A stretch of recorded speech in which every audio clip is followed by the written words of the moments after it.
That leaves the only case left. If you're here for something else, you might not be in the right courtroom. The remaining case is Hagerstown Housing Authority versus Dustin Cavanaugh. Lynn Williams, present with Hagerstown Housing Authority, is present with counsel. Okay, you can come up. Thank you, Your Honor. You're welcome.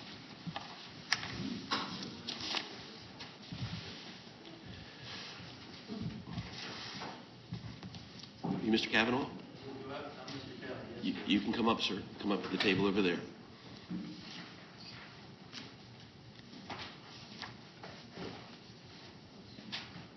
Oh, I'm sorry. No, I'm taking up too much room. And anyone who's testifying, we're going to have you all be sworn. Remain standing.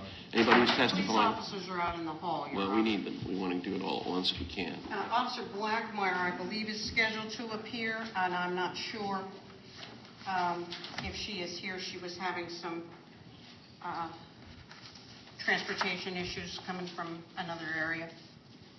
But you're good to go without her if you need to. Is that correct? I've got body-worn camera. Okay. Oh. All right. Anyone who's testifying, if you will raise your right hands, we're going to have you be sworn all at the same time. That includes you, Mr. Cavanaugh. You'll raise your right hand. You solemnly swear affirm on the time you swear to testify to the same thing, the truth, the truth, and nothing but the truth. I do. I do. I do. I do. Yes, sir. I do. I do. I do. That's everybody. All right. Any opening statement? Your Honor, just a couple of administrative things. I do have, and I'm going to call this my first witness, George Stahl, who is the Director of Information Technology at the Housing Authority, because he's going to run some footage for the court as part of this. And at the conclusion of his testimony, I would ask that he be allowed to sit at counsel table so I can nudge him when to start and stop. And if How am I supposed to see this? Well, we'll turn it after he testifies to a location that's good for the court. And if I may address Mr. Cavanaugh for just a moment with the exhibits. Mr. Cavanaugh, these are the exhibits that the Housing Authority intends to introduce. They all have a sticker. Some of them are yellow, some of them are white, depending on how I copy them. They're all going to be referred to by their number. Yours are the same as the ones I'll be showing to witnesses, and the court will have a copy as I introduce them into evidence. Okay, thank you. As I mentioned earlier, Your Honor, Lynn Williams on behalf of the Hagerstown Housing Authority. We are here today on a breach of lease. We believe that it's substantial violations of material terms of the lease.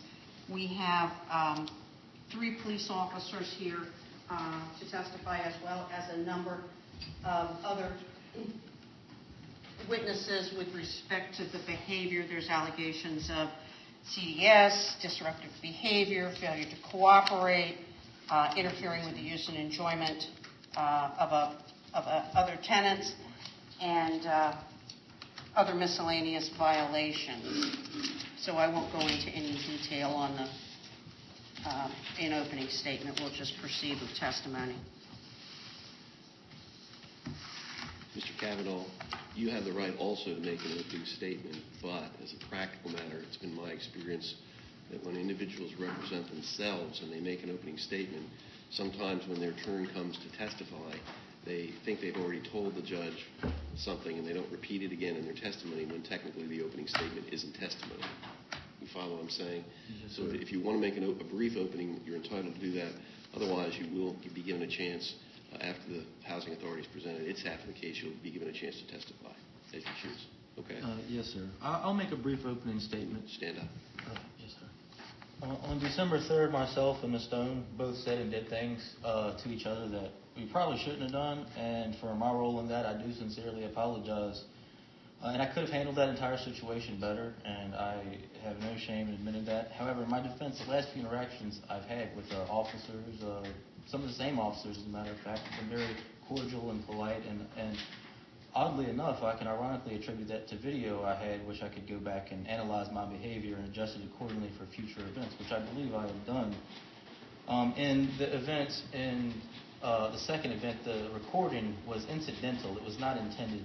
I was not intending to record Ms. Stone. It happened during an event with Ms. Will. It wasn't done for that intention. And any following during the initial event I did. Excuse me, Your Honor. There are criminal charges pending against him now for wiretapping. I wondered if the court might want to advise him. Yeah, you do want to be careful about saying something today that might incriminate you in connection with any charges that are currently pending. Because if you say something today that constitutes an admission that you misbehaved or did something that was not legal, since this is what's known as a court of record, it would be reported in this case, which is a civil case, but could be obtained by the state's attorney's office and used in the prosecution of any pending criminal case. So you need to be really careful about what incidents you talk about. And if any of them are related to pending criminal charges, you might prefer to simply avoid those topics. Yes, sir. I understand. Well, I'll just continue on and finish up real quick then. I did have cannabis paraphernalia in my apartment, and I use it medically for my neurodevelopmental and psychiatric issues. I have a relationship with my bona fide patient-physician relationship with Dr. Evans at Green Health Docs in Frederick, Maryland. And I have gone through the procedures, I believe, according to law, the best of my ability, as far as the law has been going on. And as you know, you may know this, the whole thing with Maryland and the medical cannabis has been going on for years now. And I believe that if the courts hear me out today, that the details that seem apparent, that there's a little bit more to the story than they seem. And I do hope the court gives me the opportunity to present my case and gives me a chance to make my arguments. Thank you. We'll do our best, Mr. Cavanaugh. Thank you. Ms. Williams? I'll call as my first witness George Stahl.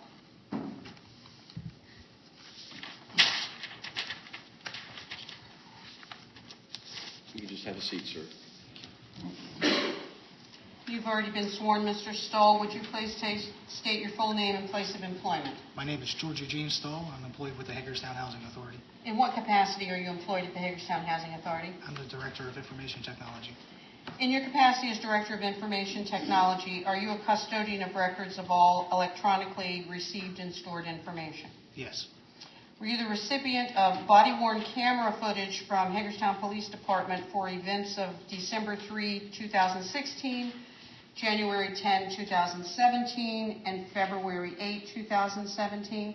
Yes. And also other social media postings on Facebook and YouTube? Yes. With respect to the body-worn camera footage, and Your Honor, you have as Exhibit 1 the certification of the custodian of records for the body-worn camera footage and certain other documents signed by Lieutenant Wright. And I would represent as an officer of the court that although I was the original recipient of the body-worn camera footage pursuant to a request to the police department, that I didn't alter the footage in any fashion, and to the extent that they weren't delivered directly to Mr. Stahl, they were delivered to him as they were received by me from Lieutenant Wright, who's the custodian of records. So, with respect to the body-worn footage that you received, have you altered that in any fashion? No. And Your Honor, there are 5 DVDs in Court's Exhibit 1. They were all submitted because they were all received from the same date in the events. We are only going to be using the disc referred to as Molyneux Disc 1 and Parks Disc 1, but you have them all. Were you the recipient of Facebook and YouTube downloads from Rhonda Will, Director of Security? Yes, I was. Anyone else? Her assistant, Elinda Stefano. Did you download any Facebook or YouTube videos and postings yourself? Yes, I did. Have any of those downloads been altered by you in any fashion? No, they have not. Did you receive from the Director of Security, Rhonda Will, downloaded security camera footage from Potomac Towers North for December 3, 2016? Yes, I did. As the Director of Information Technology, can you just explain briefly to the court the security camera system in Potomac Towers? Yes, the cameras in Potomac Towers are connected to the Housing Authority's local area network. From there, the cameras stream the video to a network video recorder that's located in our administration building. That network video recorder is accessible by authorized users from our network, where they can log in and download and view video footage from the security cameras. Can they be altered in any fashion, tampered with? No, they cannot. Thank you. And are the downloads that were received by yourself and of videos and postings on Facebook and YouTube and from the police department, are those kept in the ordinary course of business of the Hagerstown Housing Authority with respect to this matter? Yes. Did you make from the downloads DVDs of the video footage that we're going to be showing today? Yes. Did you make identical copies of those DVDs to be used as exhibits for the court's file? Yes, I did. Okay, thank you.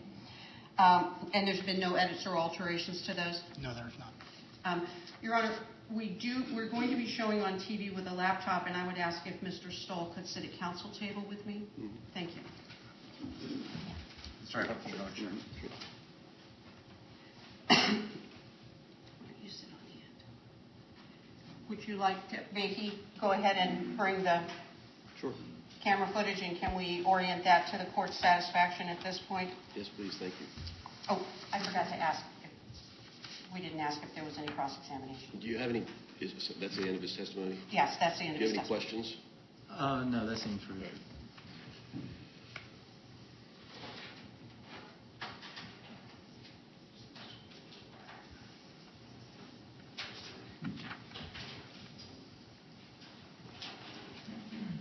He wants to push it back a little bit, Your Honor. I want you to turn it.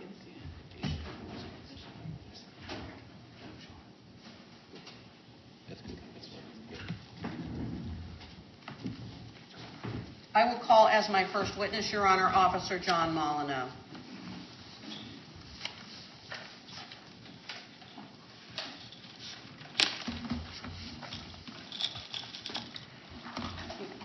If you would just give us a second to get this loaded up so that we can proceed with testimony, but I'll just ask us, do you need, Mr. Stoll, do you need access to the television at all at this point? Or do you just not know until you get it set up? I have the remote. I was looking for access to power to plug the laptop in. There is, Other wires there. there's another one next to it. I think it might be screwed down. No, that's it. Are you not charged up? Well, we are charged. I just didn't want it to die in the middle of everything. But Okay, well, we're not going to show hours and hours, even though that's what we have. You all set?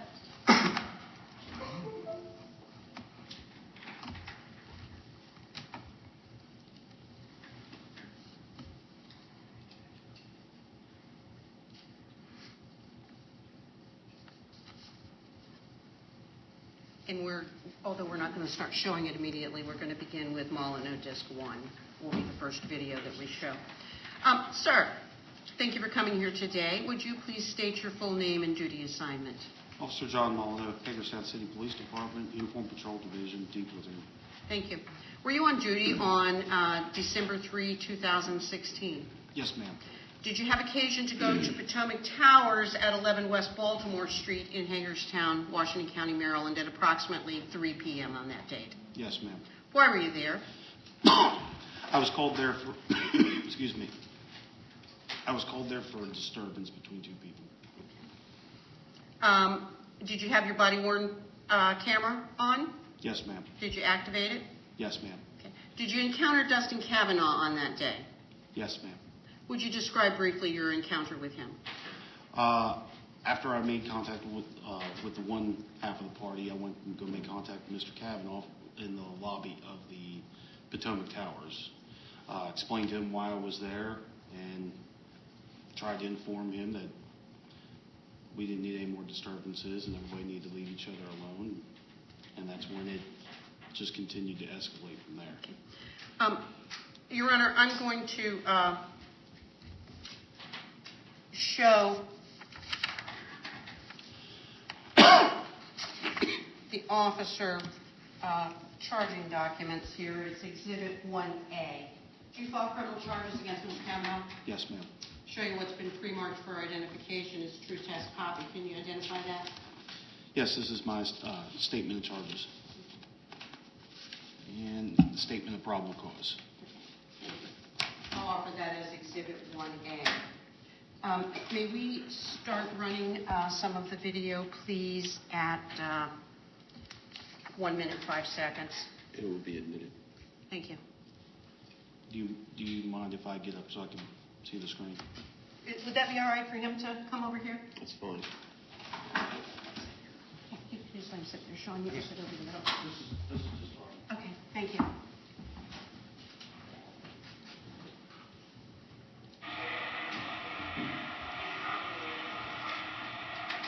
Why can't people just behave in this town? Right here, that person sitting on the chair, and then a red lady with, a red flag shirt. Hey, there's a people around here. Talking about camo events. Still behind you. Oh, shit. Okay. Are we done annoying people yet? Was it with you?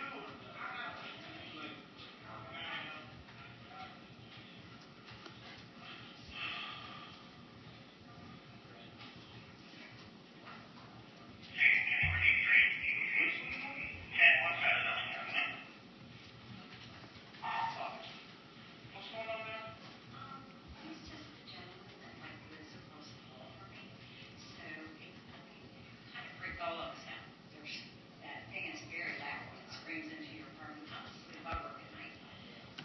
So I walked up to him and asked him if he knew what floor. I mean, he's across the hall. I don't really know. And then he just like exploded.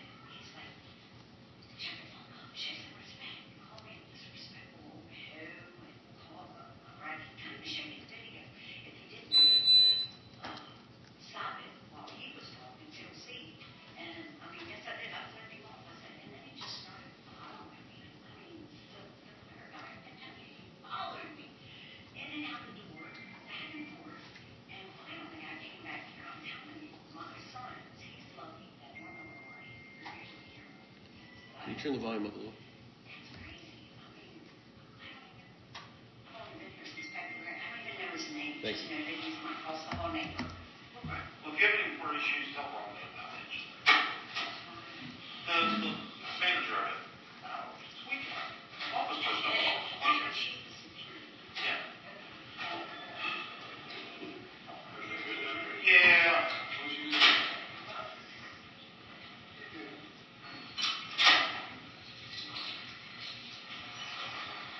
Are we all done with this now? It was hard. Between them two. Well, are we good with this already? Okay, so, anyway, you're being recorded also. Yeah. The reason why I got called down here is apparently you and another lady were getting in an argument. Yeah. So what's that about? She asked me a question while I was on the phone. I said I was on the phone, and she just threw my voicemail, and she made a smart comment and walked off. I said, you could at least say thank you. I mean, not thank you, sorry. I said, you said sorry. And then she said something else. I pulled out my phone, and like, what was that? Really? She let me off. I recorded. Hold on. We really have to start a fight between two people over that. That's really what, that's Can I really. say something? You need to hand her my free gift. You live in this block? Yes. You do? Yes. So you live there. Just hand her my free gift. Well, actually, yeah, now you're being detained because we're investigating the disturbance, okay? So that answers your What question. is your reasonable suspicion? The reasonable suspicion is you're arguing with another lady. If you'd like to continue to play if you would like to continue street-side lawyering, I guarantee you I'm going to know more about it than you, okay? Don't argue with me on this. But here's the deal. No more having disturbances with the other lady. If you guys continue to fight and argue, then somebody's going to go to jail. What crime was committed, or what is crime allegedly committed? It would be disorderly conduct. And Does this make sense to anybody else? What is the citation? Listen, let me put you like this. Yes, sir. If you would like to have this taken before a judge and everything like that, and find out all the legalese behind it, continue the disturbance, and you'll go to jail. I was sitting here minding my business when you got here. Not when the fire department is trying to do. Threatening me with. Why? Not while the fire department is trying to do fire They're department not clear operations. yet, which that shows how much you know. Am I being detained or am I free to go? No, you're being detained because you're being advised. The problem is when the fire department calls me up here saying that you two are fighting and arguing with each other, that's a problem. You are disturbing fire department operations. You're also disturbing everybody else in the building with your arguing with her. So, if you continue to argue with her and you continue to cause this, we're not talking. You're not talking. I'm talking. If you continue to call a disturbance and disturb everybody else's legal activities in this building, you will go to jail for disorderly conduct. That's fine. You can disagree all you want. That's fine. Again, you can deny it and you can not like it. You're free to go. Okay, now leave it alone. Stay away from it. What's your badge number? 4068. 4068, what's your name? Molyneux. Molyneux? Okay. Your name, I'm gonna get everybody involved. You already know mine. I forget. What room do you live in? No, you're What room good. do you live in? What's your reasonable suspicion? Let me see your ID. You don't have any justification. Can we go down this route? Huh? Can we go down this route? What's your ID? Give me your ID. What, Mr. Cavanaugh? I have their ID. But it's a reasonable suspicion. I am not required, am I required to run the law to? Here's what's going to happen. I'm going to obtain your room information. I'm going to pass it on to the housing director, Rhonda Wills, so she can start the eviction I process. asked you a question. Because you are causing disturbances in the building. Am I legally required to provide my ID? You're free to go. It's time. I'm free to go. I'm time to leave. No, you don't have to. Don't worry. You're right. Don't have to go. Stop yelling. Cause disturbance. If you would like to, you can turn your camera around so the entire lobby we're now looking at this disturbance. If you don't leave this area right now, you continue to make a disturbance, you will go to jail from there to day, lawful order of police officer. You don't have lawful order. Leave the area right now and quit causing a disturbance. You have 1, 2, 3, 4, 5, 6, 7, 8, 9, 10, 11, 12, 13, 14, 15 people. What's your badge number? Because that's what I'm going to do. I don't care. What's your badge number? I gave you my badge number. It's time. I asked his, and I'm going to ask his, and I'm going to ask his. That was it. It was a lawful order. Yes, it is. You're causing a disturbance. You got 15 people looking at you. That's because of you causing the disturbance, asshole. You hit me with that door again, and you will go to jail. Dude, it wasn't that. Stay away from your apartment. I've had it with you. Actually, I'm calling the police on you, you fucking shit. Continue to cause a disturbance, you're going to jail. I'm trying to You need to call leave the the area. police. I'm in my room because I know what's going on. You are completely clear to leave and go to your room. You leave right now, you go to jail.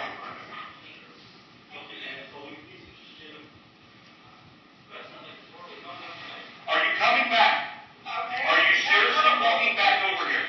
Answer my question. Sir, it's time for you to go. You're causing a disturbance. I have a complaint against you.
stuff like that. You're my servant. You're a public servant. I'm not your servant. Yes, you I are. don't understand what public servant means. It means I serve the public. Yeah, I'm not your public. personal. I didn't say you were my public or my personal servant. That's what I said, dude. Have a seat. You're fucking in your seat. This isn't fair, man. Man, give me my headphones.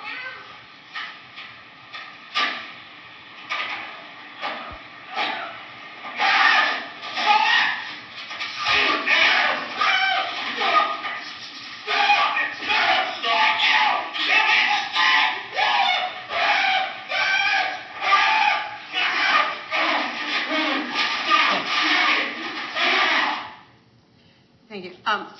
Officer Molyneux, could you tell whether or not there was a crowd gathering outside at that point? Yeah, there was from my recollection, as this was occurring, there was 3 people approaching our location. Later on, we found out that they had something to do with Mr. Cavanaugh, but they were approaching my cruiser and getting too close. Could you see residents coming Objection, out? hearsay. I'm sorry? Objection, hearsay. I'll sustain that objection. What happened next? I mean, does that accurately portray the events? Yes, ma'am. Okay. What happened next? Well, at this current moment, I'm cradling Mr. Cavanaugh's head because he's banging it off the ground, so I can keep him from further injuring himself. Soon after that, we attempt to get him back in the cruiser. He continues the same, behavior. At which time, I decided the safest place to put him was over in the grass, about 20 feet away from my cruiser. Can you go to Parks Disc 1 at 9 minutes, 45 seconds? Objection, is it possible to watch the entire video or closer to it so we can get a better understanding of what happened after those events? Because there was... Your Honor, the reason that we're switching is, where was your body cam at this point? At the point that I was there, it was on in front of me, but soon after that, it gets knocked off and gets put on top of the cruiser. That's the reason we're switching to Officer Parks. Yes, Was ma'am. Officer Parks with you at that time? Mm-hmm. Okay, thank you. All right. I'll allow. Thank you. 9:45.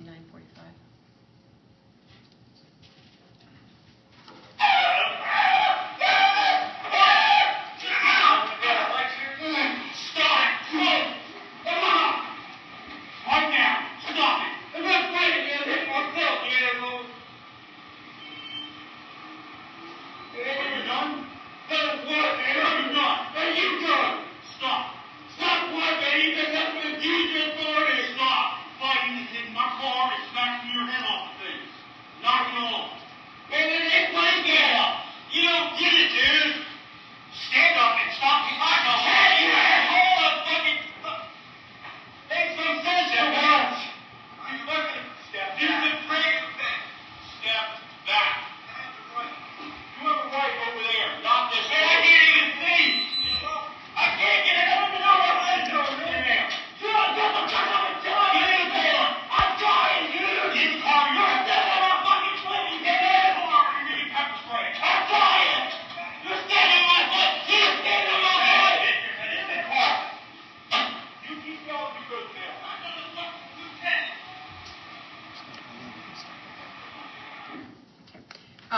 At what point did you can go back to Molyneux Disc 1 at 14:30.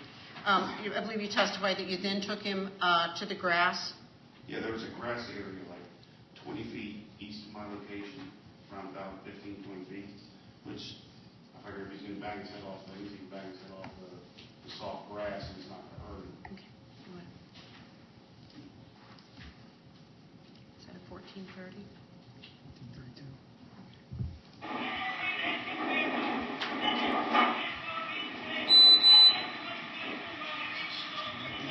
These things never stay on.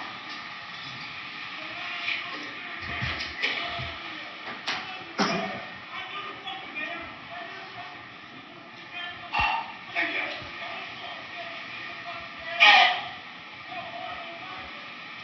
I don't know if anybody advised me, but the guy I have in custody is smashing his head against my cage.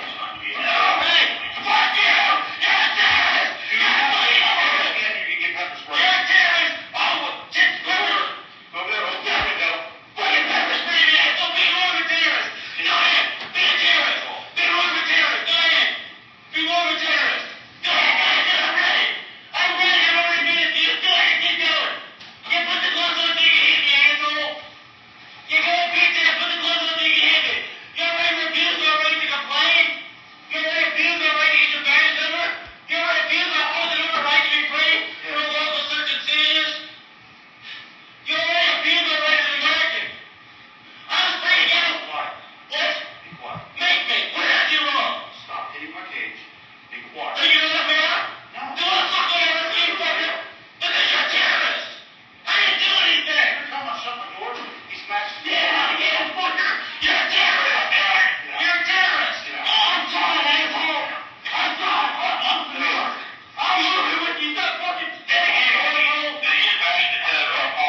when he was down on the ground?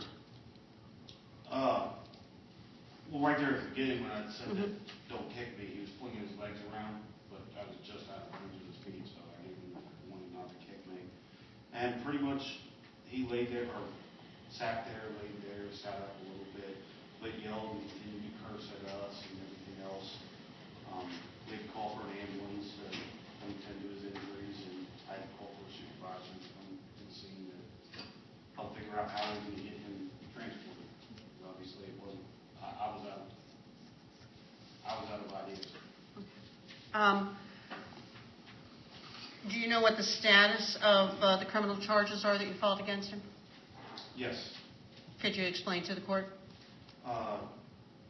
He was found guilty of disorderly conduct and failure to obey. Do you know when that was?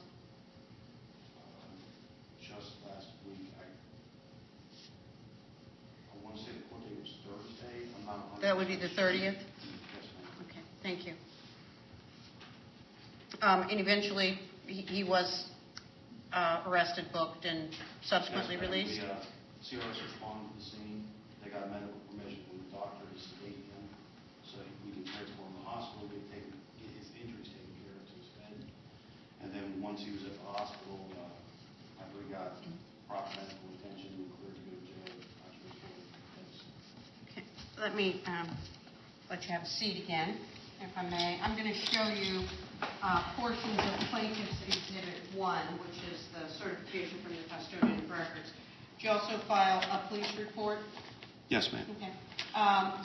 Did he, when he came back to the car, did he do any additional behaviors like this? Once Sergeant Renner arrived on scene, he wanted me to give another attempt to put him in the cruiser.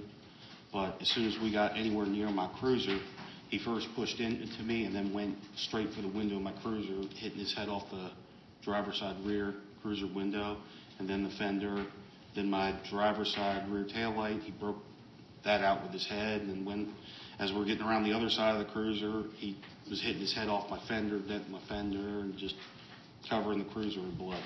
Attached to Plaintiff's Exhibit 1 is a true and correct copy of the offense and incident report. Did you embed those photographs into that report? Yes, ma'am. At the end of it, of the report, it shows enlarged versions of it. They're kind of hard to see because of the pixels. Does that accurately reflect the damage to your vehicle, blood, spatters, and the broken taillight? Yes, ma'am. And then did you subsequently go to the hospital? Yes, ma'am. Did those, how was he at the hospital? At times he was calm, other times he just decided to curse me out and call me names. Objection, hearsay. It would not be hearsay since he's testifying as to your behavior as opposed to what someone else said. So Thank you. it's overruled. I will offer Plaintiff's Exhibit 1, Your Honor, the certification of the custodian of records with respect to the body-worn camera footage that you've seen in the offense incident report and photographs. And I will state on the record that there are 5 DVDs in the packet that was attached to this for the court. And they've only been provided because that's what I was given for the events of the day, but we have only used Molyneux 1 and Parks 1. Molyneux 1 and Parks 1, and the balance of the exhibit will be admitted. Thank you. That's all the questions I have for Officer Molyneux. Do you have any questions to ask Officer Molyneux? Yes, sir. Thank you. Yes, Your Honor. Sorry. Thank you. Was I found not guilty on the malicious destruction of property charge? Yes, sir. When you arrived, did you see any disturbance? See any disturbance? When you first arrived, did you When I witness first any arrived? disturbance? No. Right from the get-go? Did you walk right past me? Yes, sir. And you noticed nothing at all disturbing about that? Nothing out of the ordinary? To the point you could just walk right past me and there was no disturbance? There was no disturbance. Okay, thank you. As soon as the interaction started, did Officer McCash mention something about my recording? Sort of, that could be construed passive-aggressive from your perspective? Objection. Basis? It's hearsay. Officer McCash isn't here. and he's characterizing Officer McCash's behavior.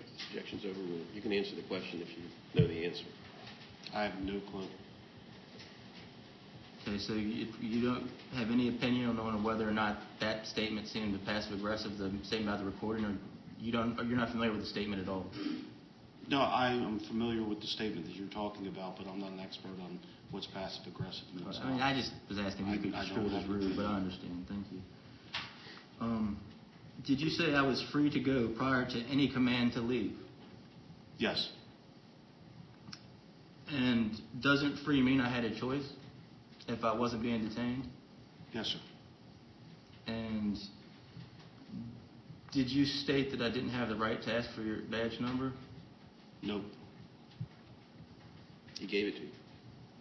He gave it his name and his badge number. In the body cam we just viewed, did you state, not at that time, but while I was being arrested, when I was talking about it, that I didn't have the right to get a badge number and that I had other rights, like the right to against unlawful search and seizures, etc.?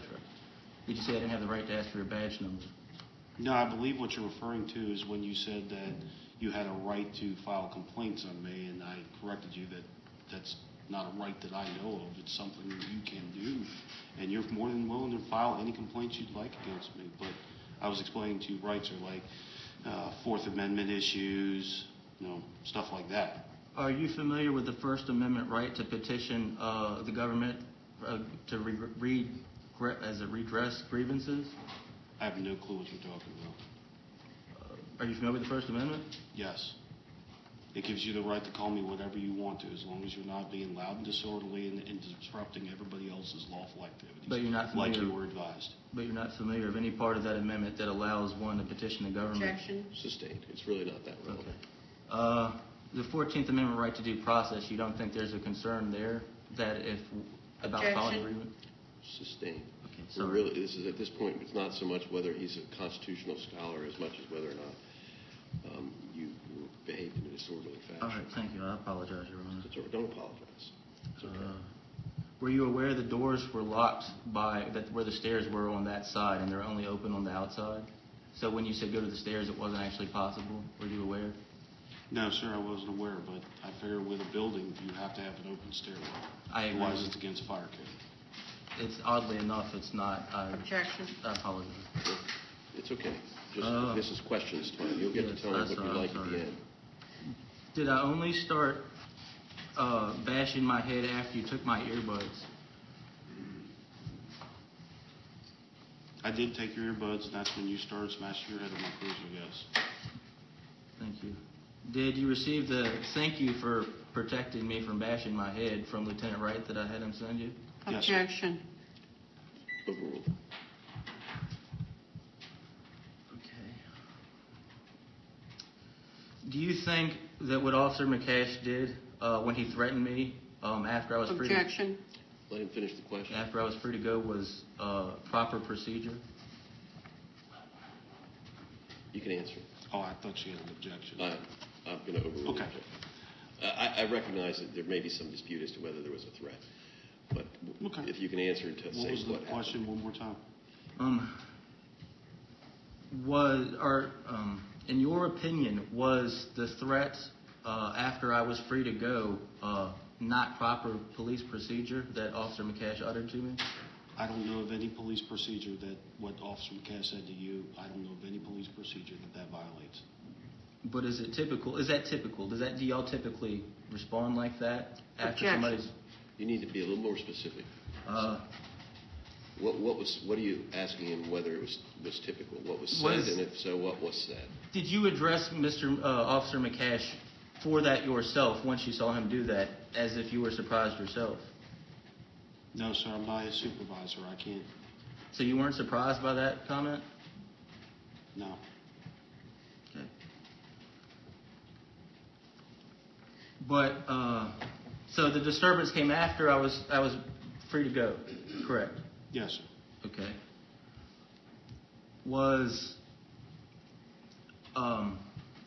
there a disagreement about badge numbers between myself and multiple officers, including yourself? I didn't have a disagreement with you about it. Not necessarily. You gave me your badge. I'm aware you gave me your badge number, but did the other officers refuse to provide that information, or did at least one officer refuse to provide that information during that interaction? Objection? Officer McCash. Overrule the objection. This will be the last question on this subject. And the question was? The question was, did Officer McKay decline to give him his badge number? Do you remember? He didn't give it out, but I don't know if that was a refusal. Okay. Did he threaten me? I couldn't tell you what he was thinking. Did Officer McCash threaten me after I refused to produce my ID? Not in my opinion, he didn't. Does Maryland law require you provide your ID if you're not being detained? No, you don't have to give it if you're not being detained and you're not under investigation for something. But he loudly asked for my ID numerous times. Is that correct? Yes, sir. And could you see somebody construing that as threatening and aggressive and escalatory? Objection? Sustained. I saw the film, so Okay. I know. Thank you. I No think, further and I think questions, Your Officer Honor. Molyneux excused you without requiring you to produce the ID from the film. So. Yes. Well, actually, one last question. Can you understand that if officers have contradicting commands, that can be confusing, especially for somebody that has disabilities and during the situation that was taking place? As in, As can in I put you myself and in your all- shoes and see it through your eyes? Well, no. Officer McCash and you were giving me contradictory commands, correct? Mm-hmm. Right there at the beginning where he was wanting your ID and I was telling you you're free to go. So can you see that as being a bit confusing, especially for somebody that may have some intellectual or cognitive disabilities? I can't speak on how someone with intellectual cognizant disabilities Would that be react. confusing for you if two people were giving you contradictory commands? No, because if I was told I was free to go, I'd walk away. In any situation where there's no outside a direct question, if somebody was giving you contradictory commands, Asked and answered. would that be confusing? Not necessarily pertaining to this situation, but in general, if somebody's giving you... Sir, I will tell you, I think it could be. Okay? I mean, I agree it could be. Okay, thank you. You're welcome. No further questions, Your Honor. Any redirect? Just briefly. Officer, notwithstanding that you didn't witness the disturbance between Mr. Cavanaugh and the lady that you spoke to at the beginning of your footage, is that the reason that you were called? Were you called there because of a disturbance? Yes, ma'am. Okay, thank you. And you were investigating it when you spoke with her? Yes, ma'am. And then when you started speaking with him? Yes. Okay, that's all the questions I have for Officer Molyneux. Thank you, officer. Is he excused? He is excused. Thank you so much for coming, sir. I believe Officer Blackmeyer is here.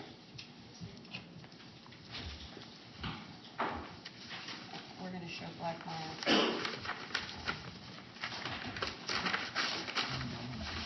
Hang on a second. Officer, please state your full name and duty assignment. Officer Amber Blackmeyer, Hagerstown City Police Department, Patrol Division, Charlie Platoon. 1 second. I've lost my notes for you. Here we go. No worries. Were you on duty on January 10, 2017? I was.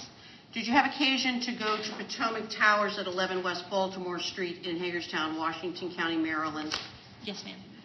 Were you called to apartment 503? I was. Was that around 3 o'clock or shortly before? Yes, ma'am. Okay. Why were you there? We were called, another officer and myself were called to the residence for a controlled dangerous substance complaint. There was paraphernalia as well as what was believed to be residue of marijuana found in the apartment by Rhonda Wills, housing director. Who was with you that day? Were you? Officer Randy Kiefer. Okay, thank you. And were both of you wearing body-worn cameras? Yes, ma'am. And did you activate your body-worn camera? Yes, ma'am, I did. Okay. So what did you discover when you arrived? Upon arrival, there was an active argument between Ms. Wills and Mr. Cavanaugh in reference to her reasoning as to entering his apartment and whether he was there or not. We weren't on scene when that began. but that was the agreement, that was the disagreement that was going on between the two of them actively while we were on scene. Did you smell did you enter his apartment? No, ma'am, we did not. Why not? We had no reason to. We weren't there. Both plaintiffs were, Miss Wills was outside of the residence, and Mr. Cavanaugh was standing in the doorway. We were able to engage and talk to him about what was going on. Did you smell an odor emanating from Mr. Cavanaugh's residence? There was an odor. Based on your knowledge, training, and experience, what did you smell? Smelled what I believe to be, based on my training, knowledge, and experience as a police officer, as marijuana. Thank you. What happened next? Miss Wills attempted to explain her reasoning as to why she made entry into Mr. Cavanaugh's apartment. He remained argumentative. Miss Wills advised that she made entry and observed vegetable matter believed to be marijuana on Mr. Cavanaugh's, I believe it was his living room coffee table, essentially, and she observed several glass smoking devices, what appeared to be in plain view. Mr. Cavanaugh was asked if he would voluntarily present the materials, which we could see from the doorway, into the apartment that were sitting on his living room coffee table. He presented them to us. Did he present them right away? No, ma'am. Okay. You had your body-worn camera activated, correct? Yes, ma'am, I did. Go to Blackmire at 30 seconds. The only reason we're starting at 30 seconds is because you've been walking down the hall. Yes, ma'am. Are you will be removed. Okay, sir. Legally. Hey, Sheriff, this is Carmen. How are you? Yeah, I'm fine. Okay. Can you get her removed? Yeah, I think she's calling. So. Yeah, but see, she came in here without valid cause. She claims she smelled smoke, but I wasn't here. So where did the smoke come from? So what has happened, folks, is I got a call about an odor of marijuana. Came up here, smelled smoke. Mm-hmm. And where was I at? Was I here, yes or no? Smelled smoke. Had an abundance of caution and called an emergency. I wanted to make sure there was nothing burning. I checked this way. I checked down there. Nothing was burning. Fan was running in here. Smelled like it was coming from here. Knocked on the door, no answer. Came in and saw. And by your own admission, there was no burning, right? There was no smoke. There was nothing. And saw CBS paraphernalia and what appears to be CBS. Okay. Now, let me say this. If you were in my room, how can you prove that you didn't put that there? Let me ask. Also, that paraphernalia against the law itself? Here's against the travel regulations. I'm not saying you're wrong. It's against your explanation. I'm saying, how can you prove it's mine if you're in my room without my permission? All right, we'll give this stuff. We'll throw it away, Dave. Okay. Okay, so let's go. No. Let me have permission come in. Well, you can get it for us, or we'll go in to get it, but either way it's been seen, it's identified, you're being cooperative, so let us go and get it. Also being video and audio recorded, so. I'm being cooperative. Okay. Y'all are being cooperative, but you're also trying to overstep your boundaries. I'm not. Apparently there are rules and regulations of the housing authority department that you are violating. You can't do that when you can't prove that to be true, especially since this lady was in our room without my permission. There's no telling what's been. Okay, that doesn't dispute the fact that drugs are illegal and paraphernalia is illegal. So if you will give it to us, I'll give it to you.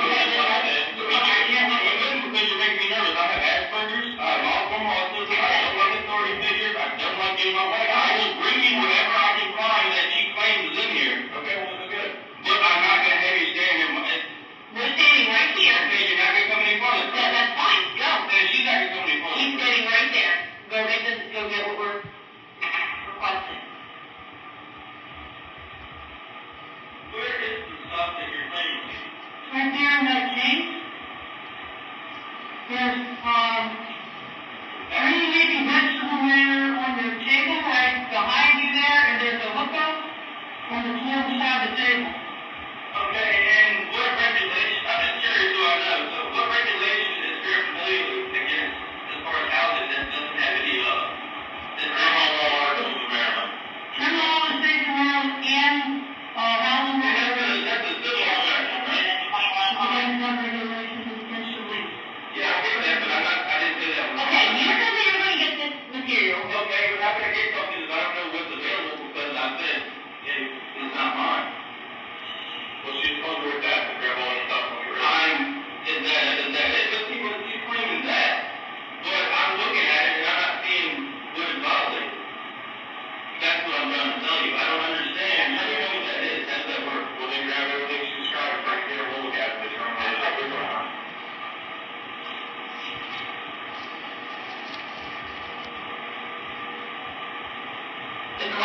the glass smoking apparatus, right there where your fingers are. Bring that to me. Bring the whole case. I'm not talking to you. I'm saying that in order for you to be cooperative, bring it to us, and therefore we can get rid of the materials which she's suggesting. How do I know you're not going to get rid of anything that's legal? That should be available. All right, how do I know you're not throwing away somebody's property? Well, it's not your property, so, well, that doesn't mean that I'm not curious what it is or whose it is, or, you're curious about the illegal product, so we're gonna take it and destroy it. But hey, it's a legal product, that's what it says. It's because the odor of burnt marijuana and it's smoking device, and marijuana is burned and inhaled. Okay? Okay, so one thing, but I mean, let's hand it all over, get the show for real, all over marijuana and do more important things. Well, I mean, you've already got proven that you have these plans, and actually, Okay, so this is clear. This does not appear to be used. Okay? So this, what do you use for?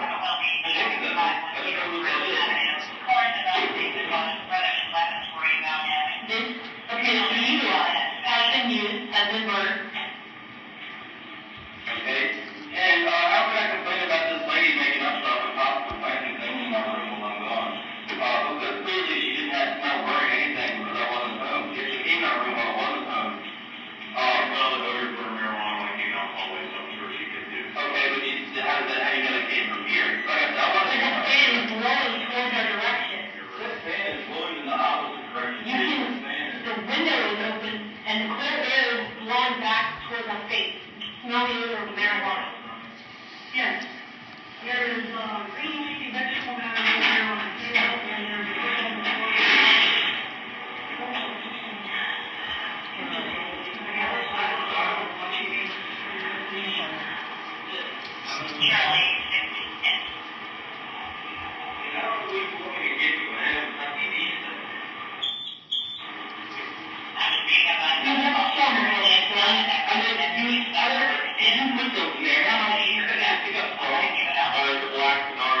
Should I also add that her recording me is illegal under the state law of Maryland? I would like to press charges.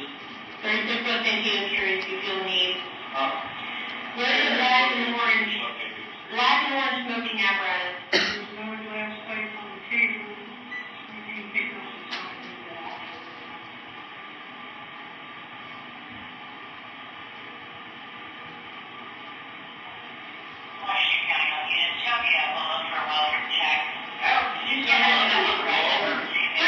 She can come in my room without a warrant or without permission. If you have smoke, that's maybe not. But she could have still smoking the law of the force. I wasn't here. Keep that in mind. That didn't still marijuana. I wouldn't have been mine. I wasn't here.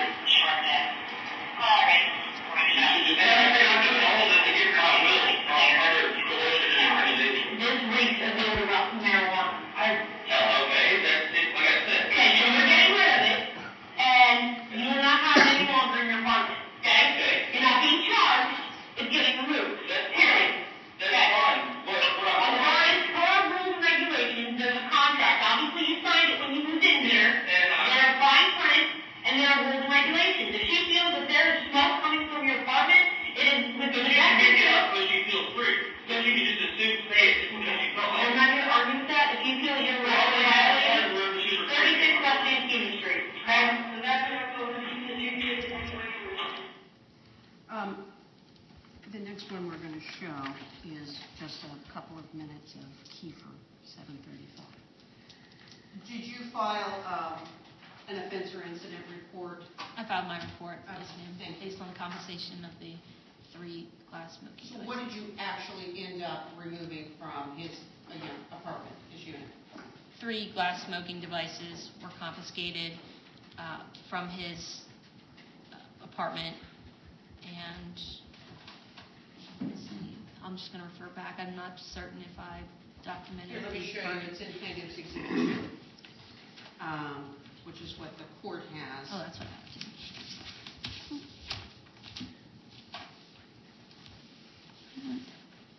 Oh, I did acknowledge the burnt cigarette with tobacco and green leafy vegetable matter in it. Okay. And did you Well, log that. It was logged as evidence, confiscated material. Yes, ma'am. Thank you. Mhm. Can you show that next little bit that occurred after? This is something that you have walked away, but just want to know if you were able to hear what was going on at this point. And this is from Officer Kiefer at the end of his. And that's what I told him, you can adjudicate it any way you wish. Well, I'm going to adjudicate it now. I'm asking to press charges to this officer. 36 West Antietam Street, go file your charge. I Go don't see the district court commissioner. You I can file can't your file charge. charges with you. No, Why not? Can I call the police and somebody else come outside, get off? no. Why not? Doesn't make sense to me after refusing to file If you charges. feel that your rights have been violated, criminal charges have been violated, you can go No, file your I'm charge. telling you, she's reporting legal action. And I'm telling you, you can go file your own charge with the district court And I said, if commissioner. I call the police back. We were not going to do anything for you. So you're refusing to follow the law. The crime's not occurred in our presence, and we're not filing any charges. But can you investigate the crime? She has the property on her phone right now. She has it recorded. She's the director of housing, and has Okay. every right to check the apartment if she feels there's But an exigent she recorded circumstances. me. I did give her permission. You were recording her, right? Yeah, but I have permission to, but she's a public All right. servant, just like you Have a are. good day. You can go now, file charges if you want. What is your badge number? 4140. And your name? Officer Kiefer. I understand I won't be filing a complaint against you for failure to, That's fine, sir. Have a good evening. you too.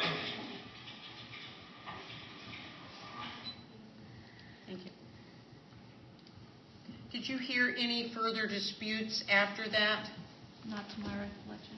Thank you. And he was not charged, correct? You No, did not ma'am. charge him? No, ma'am, he was Thank not. you. But you are certain, based on your education, training, and experience, that you did smell burnt marijuana? Yes, ma'am, I did. Thank you. That's all the questions I have for this witness. Mr. And I will offer Plaintiff's Exhibit 2. Yeah, it'll be admitted. Mr.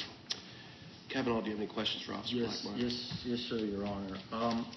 I would like to, I think this is how I do it. Can this be Exhibit 1? It's statute 5-619. You can How- mark it. We'll just give it to the bailiff. The bailiff will put a sticker on it. It'll say defendant's exhibit number. Oh, it already does. And could I show that to Officer Blackmeyer? Yes, you can. May I just Yes, take a look ma'am. at it?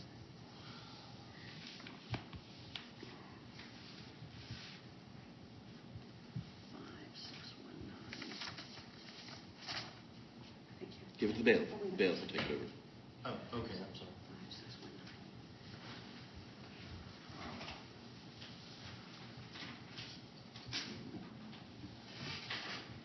5619. Officer Blackmeyer, that link, does that seem like an official government link to the official Maryland Government State Legislature website? Objection.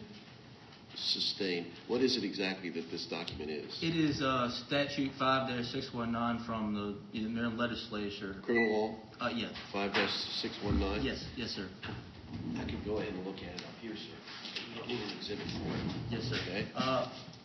Are you familiar with, I don't have it now, but it's subsection C, is it, here we go. Are you familiar with the subsection that states that this, am I able to see it again so I can Sure. say this correctly? I'm reading it right now. Use of possession with intent to use penalty and medical necessity. Objection, Your Honor. Right. He was not charged with anything, and marijuana does not I recognize. understand, but what he's asking about is whether it was appropriate for them to confiscate it if he had a medical necessity to use it.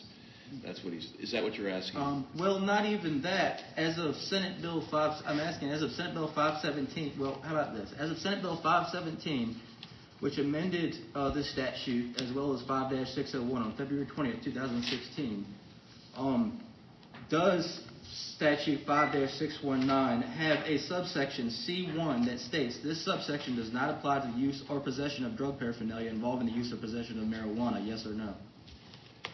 Do you know the answer to that? No, sir, I do not. She doesn't know, and I wouldn't expect her to know, honestly. Okay. Are you familiar that, well, if you're not... I don't even know the answer to that without looking at the statute. Well, I'll Not ask, charged. are you aware that further on down, under I, 2, and then I, it says, unless authorized under this title, a person may not use or possess with intent to use drug paraphernalia to plant, propagate, cultivate, grow, harvest, manufacture, compound, convert, produce, process, prepare, test, analyze, pack, repack, store, contain, or conceal a controlled substance, I guess it got lost, but. are Didn't you- know the answer to the first one, probably not going to know the Okay. answer to the second one.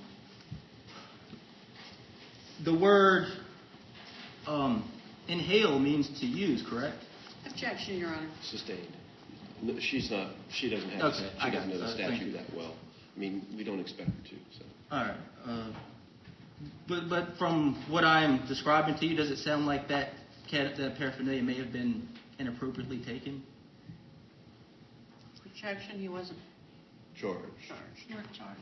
It's not really, it may be relevant to whether or not your property was wrongfully confiscated. Mm-hmm. It's not necessarily relevant, though, Okay. to whether or not it was being used in a place where it should not have been used, which was in a facility which in all likelihood doesn't even permit people to smoke cigarettes, much Right. less marijuana. So, Understood. all right, thank you, Officer Thank you. Blackmore. You're Thank you. excused. Thank you, sir. Thank you so much. And I will call Sergeant Robinson. Robinson? Robinson. Robinson. Robinson, thank you, sir. Yes, ma'am. I'm sorry to call you in on your day off. It's okay. Sir, please, and Your Honor, we're going to be looking at a few minutes of body-worn camera footage that was not worn by Sergeant Robinson. But he was present for? Yes, he would. Well, I'll just ask him now. Sergeant Robinson, would you please state your full name and duty assignment? Sergeant James Michael Robinson, Hagerstown City Police, currently assigned to the Patrol Division. Thank you. Were you on duty on January 10, 2017? I'm sorry, February 8th. February 8th. Correct, February 8th, I was on duty. Did you have occasion to go to Potomac Towers at 11 West Baltimore Street in Hagerstown, Washington County, Maryland? Yes, ma'am. Approximately when was that? Dispatch received the call at 7:49 p.m., and I was dispatched at 7:52 p.m. What was the call? CDS complaint for the odor of CDS in the hallway. Okay. And did you go with another officer? Yes, ma'am. With whom did you, who accompanied you? Tyler Hellman? Okay. And was Officer Hellman wearing a body-worn camera? Yes, ma'am. Okay. Do you know if it was turned on? Yes, ma'am. Okay. Where did you go when you got to the housing authority? We parked on the west side of the building, walked in, and rode the elevator up to the 5th floor.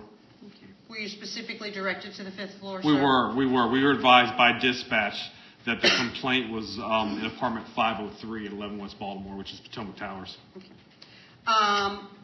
When you arrived, did you knock on the door? Yes, ma'am. Actually, not initially. We stood there for a little while, could hear voices inside, sounded like a male and a female, talking, having conversation. At that point, could you detect whether there was an odor emanating from Mr. Cavanaugh's apartment? Yes, ma'am. Initially smelled it. When we get off the elevator, you go to the main hall, make a right, and as we started down that hall, got a little ways down there, I could smell the odor of burnt marijuana. Was that based on your knowledge, training, and experience? Yes, ma'am.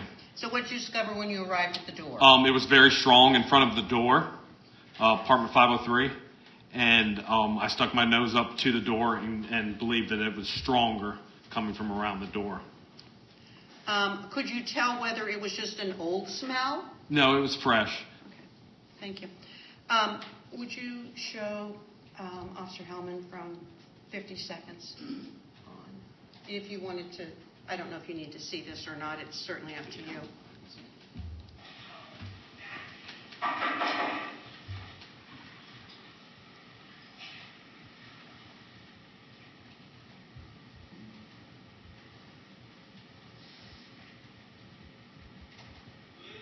Police? What? Police? Can I help you? Yeah. You can open the door and talk to us. What? Can you open the door, please? Do you have a warrant? No, but I can go get one. Sorry. Can you do that? Okay, we'll be back in about 15 minutes with one. Okay, go and flush that marijuana you got there, sir. Well, I can smell it coming from your door. So along with that, I'm going to call Rhonda Wills with Hagerstown Housing. I am telling you, I'm not threatening you, I'm promising you, I will call Rhonda.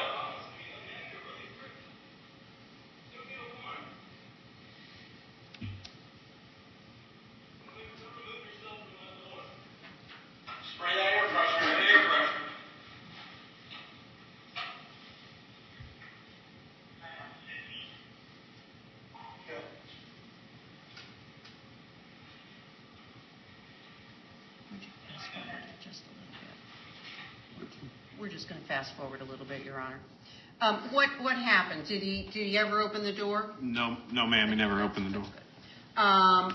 And could you tell that he was spraying something? Yeah, we could hear it. You could hear it. Could you smell Smell something it. else? I believe we could smell it. After a while, which is natural, the odor, after a while, the odor dissipates. So even without smelling anything, after a while, it'll dissipate and get weaker, and it did get weaker after a while. But you feel confident that there was freshly smoked marijuana coming from Absolutely. that unit? Yes, ma'am. Did you leave right away? No, we were there for a while. Okay, why did you stay? It was, there had been a previous information passed on to us that, actually Sergeant Canode had it. It was a no trespass letter that was going to be issued by the Community Action Council for Mr. Cavanaugh. And Sergeant Canode had it in the downtown office. And any officer coming in contact with Mr. Cavanaugh, he asked that they serve that no trespass letter on Mr. Cavanaugh. So knowing that, hearing his voice inside, I called for another officer. I believe it was Officer Lamb to go down to the downtown office and get the letter so he could bring it there and I could serve it on him. But the original reason for you being there was a report of marijuana? The odor CDS, Yeah. yes, ma'am. Okay. Thank you. That's all the questions I have. And I'll offer Plaintiff's Exhibit 3. We admitted. Mr. Cavanaugh, do you have any questions for Sergeant Robinson? Yes, sir. Sergeant Robinson, according to the subsection mentioned a second ago, where it says this subsection does not apply to use or possession of drug paraphernalia involving the use or possession of marijuana, if, for example, a bong were being used in that apartment at that given time, would it be covered under this use or possession subsection here? Being that it says plant, propagate, cultivate, grow, harvest, manufacture, compound, convert, produce, process, prepare, etc. It also continues to say Let him finish, and then ingest, inhale, or otherwise introduce to the human body controlled agents of substance. Would you say that using a bong to, for example, smoke marijuana is covered under that statute's lawful activity? Objection. Objection is sustained. It might be, but it might also not be, and it might also be in violation of your lease with the Housing Authority. Because, like I said, I know that the Housing Authority is in here on an occasional basis asking for people to be evicted just because they smoke cigarettes, which is against the Housing Authority policy. So it's not merely that whether or not you had a defense as to the use, but whether or not the Housing Authority property was the appropriate place to use it. And if neighbors are smelling it, they don't know whether it's appropriate or inappropriate.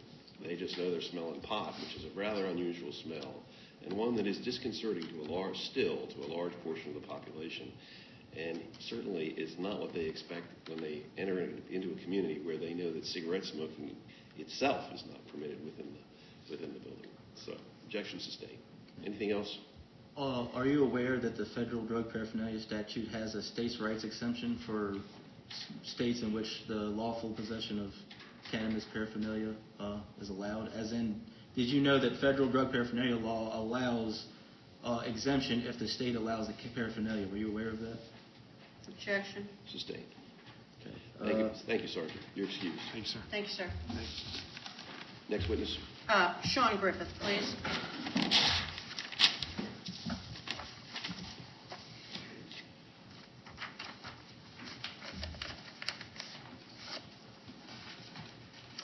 Mr. Griffith, would you please state your name and place of employment? Sean Griffith, Hagerstown Housing Authority. And in what capacity are you employed at the Hagerstown Housing Authority? The Executive Director. And in your capacity as Executive Director, are you also a custodian of records? Yes, I am. Thank you. May I approach the witness, Your Honor? Yes.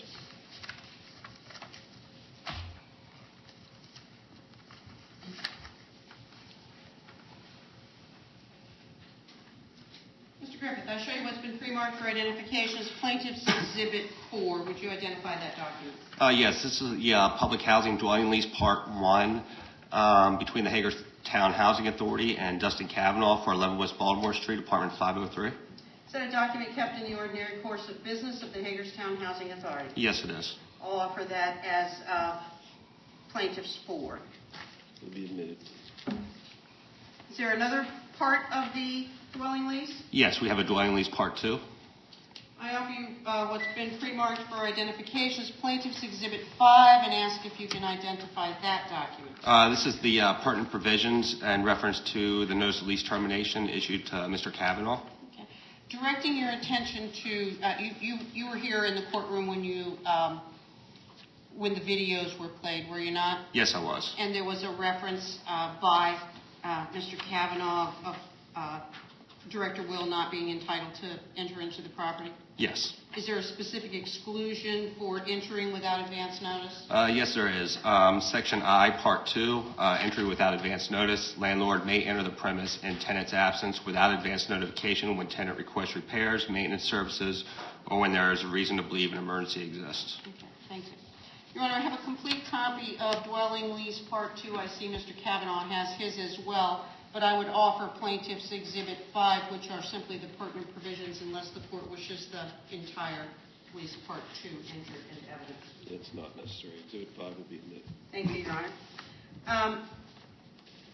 You have before you what's been pre-marked for identification as Plaintiff's Exhibit 6.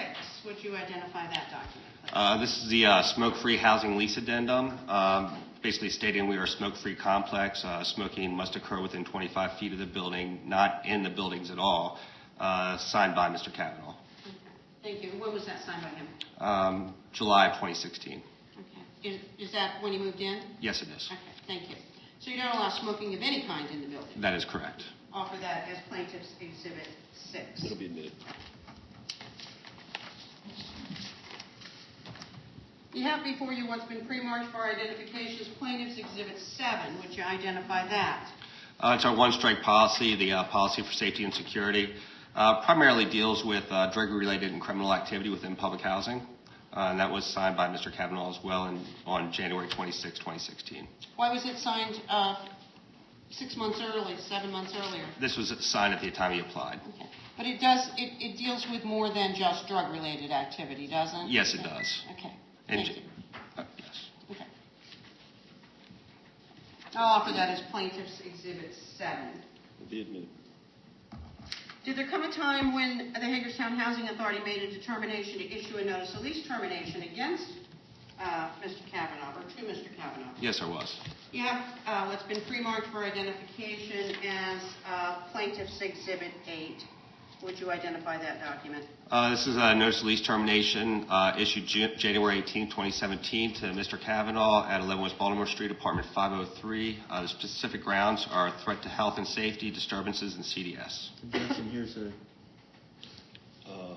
Is not hearsay. It's a document maintained in the ordinary course of business. I was just about to ask that. That is a document maintained in the ordinary course of business of the Hagerstown Housing Authority? Yes, it is. Was that issued based on a reasonable belief that these breaches of lease had occurred? Yes, it is. Thank you. I'll offer that as Plaintiff's Exhibit 8. I'm going to direct your attention. I mean, at this point, did you know Mr. Cavanaugh up until these events started occurring? No, I did not. Okay. I'm directing your attention to January 24, 2017. Did you have a phone conversation with Mr. Cavanaugh? Yes, I did. Okay. Did you subsequently discover that the audio of that conversation ended up on social media? I did. Did you realize at the time that the conversation was being recorded by Mr. Cavanaugh? Probably about 3/4 way into the conversation. Did Mr. Cavanaugh request your permission to record you? No, he did not. Objection isn't issued. This isn't mentioned in the lease termination notice.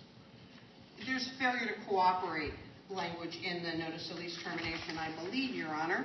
And the notice is when was the notice? The 24th? No, Your Honor. The notice of lease termination is January 18th, and the reason that we're putting in a little bit of things that happened after that is to demonstrate a pattern of conduct that is continuing after the issuance of the notice of lease termination. All right. I'm going to sustain the objection. Sustained. Okay. So that takes away our audio recording that appeared on social media? Yeah. Okay. Let me just make a note of that. So exhibits 4, 5, 6, and 7 are in. Everything 1 through 7 is in. Right? Okay. And 8 is the notice of lease termination. Yes. That's it. So 8A is no. I think he's right. I think it's after the fact. So, Okay. I mean, I could be wrong on it, but I think he's right. It's a legitimate objection. Okay. The decision was made before that happened. Yeah, I it mean, was, but some of it this may be information- grounds for an additional notice. There has been one issued, Your Honor. Okay. But some of this, if I will attempt to go forward. And let me ask you one thing before I move on to the events of January 26th, and why we're talking about January 26th will become apparent, Your Honor, and I would proffer it's because legal aid requested that we all come together for a file review specifically related to this notice of lease termination. But before I go there, Mr. Cavanaugh mentioned, I believe, in his cross-examination of Officer Molyneux, that the stairwell doors are locked. Are the interior stairwell doors at Potomac Towers ever locked? Actually, I was shocked to hear that. I actually went back to the office and asked, and I was informed, as I already thought, that they are never locked. It's a fire hazard. Objection, hearsay. Sustained. Did you, in fact, test them? Yes. Okay. Is it fair to say that after the events that took place on December the 3rd, that you saw the video of with Mr. Cavanaugh filming various people without their permission, were signs posted at the Housing Authority with respect to the use of electronic devices? Yes, they were. I'll show you what's been pre-marked for identification as Plaintiff's Exhibit 9 and ask if you can identify that document. That's a notice posted at our central office prohibiting audio recording. And I'll show you what's been pre-marked for identification as Exhibit 10. The same notice posted at our Resident Service and Security Department. Okay, thank you. I'll offer those as Plaintiffs 9 and 10. They'll be Directing your attention,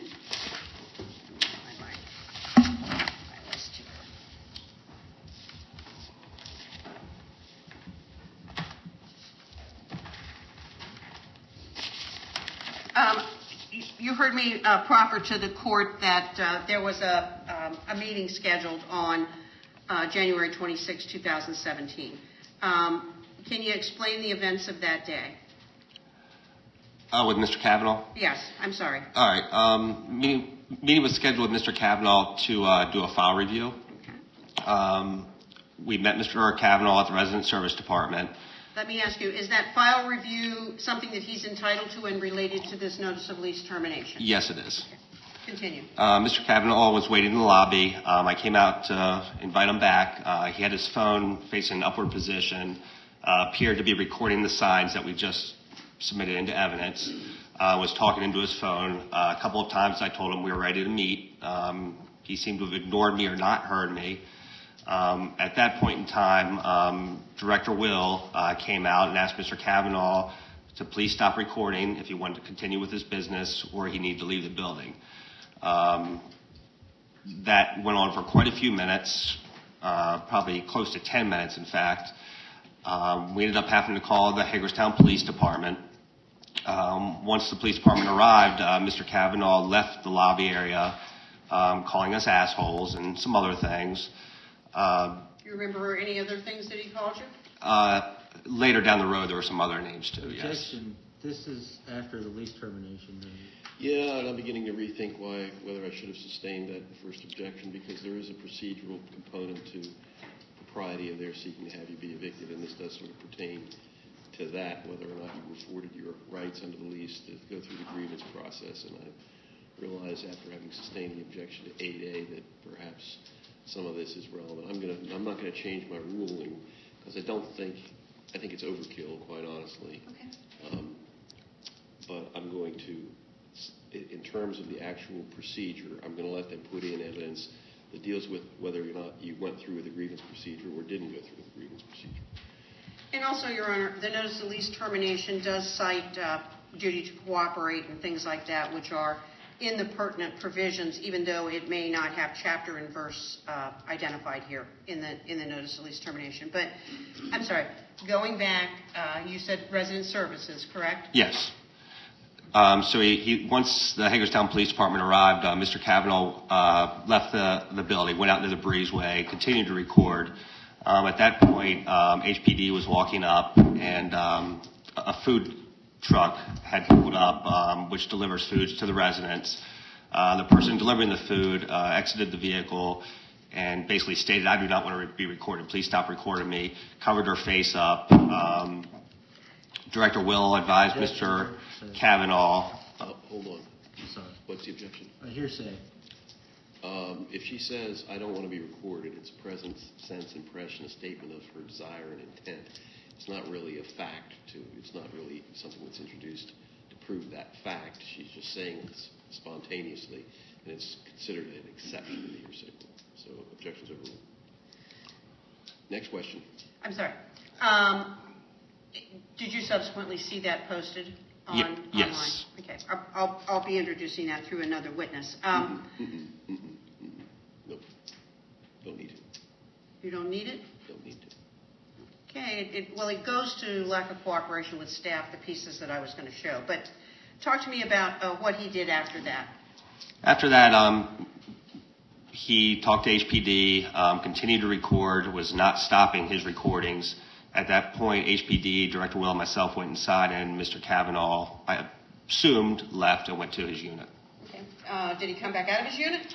Yes, he did. Actually, in watching social media, it was brought to our attention that Mr. Cavanaugh was heading up to his unit to obtain his bong and head to the lobby of Potomac Towers with his bong, walking through Potomac Towers grounds with his bong, talking to residents on the property, stating to them that it was legal. He got his bong back. Did you know this was legal? And proceeded into our main office with his bong. At that point in time, Director Will and myself went over to the main lobby, asked Mr. Cavanaugh if he was recording, became argumentative, asked him what he was there for, and he was there for a reasonable accommodation request. At that point, the other individuals in our lobby, both residents and applicants, you could tell felt very uncomfortable, scared. We asked Mr. Cavanaugh to stop recording, please leave the lobby. At that point, he became argumentative and did leave. Did he ever do his file review that day? Well, again, Mr. Cavanaugh then came back down to the main lobby again at the central office. At that point in time, the reasonable accommodation request was ready. Housing did have it available. I handed Mr. Cavanaugh the copy of the request. Was it a blank? What is it? It's a blank form with basic information, name, address, that kind of information filled out on it.